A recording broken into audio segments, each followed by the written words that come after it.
Sono in tutto 112 le nuove cause di richiesta di nullità del matrimonio inoltrate nel corso del 2019 al Tribunale Ecclesiastico Ligure, 148 quelle portate a termine durante l'anno. Di queste 138 hanno avuto come esito la dichiarazione di nullità, 2 non sono state accolte mentre 6 si sono fermate e sono state archiviate perché non fondate.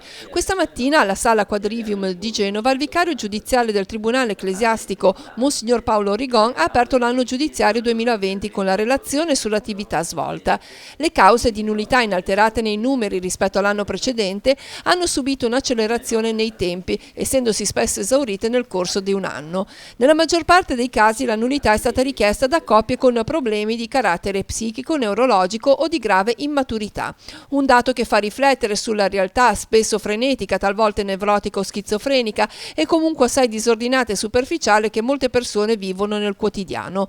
Monsignor Rigon ha quindi tratteggiato un'analisi sociologica e antropologica del contesto in cui un uomo e una donna esprimono il consenso nunziale, che per essere valido deve comportare il pieno uso dell'intelligenza, della volontà e della libertà da parte dei coniugi. Il primo passo imprescindibile è la conoscenza dell'altra persona, che non si matura con una frequentazione assidua, ma piuttosto con una frequentazione seria, improntata al dialogo aperto, profondo e sincero, che nulla nasconde all'altro. Il rapporto affettivo comporta innanzitutto una maturità umana che non bruci le tappe in età adolescenziale.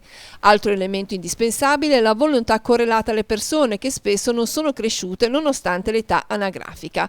Molto più complesso è il problema dell'uso della piena libertà, spesso condizionata dall'idea di andare a convivere per provare e sperimentare l'unione in previsione del matrimonio.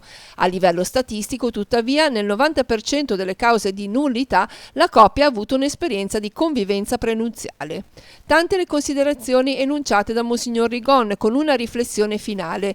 La mancanza di una vera formazione alla crescita è spesso origine delle situazioni che stanno a monte del fallimento di una coppia. Al matrimonio ci si prepara sin dalla nascita, perché è nel crescere che si forma la capacità intellettiva, la volontà e si matura la libertà.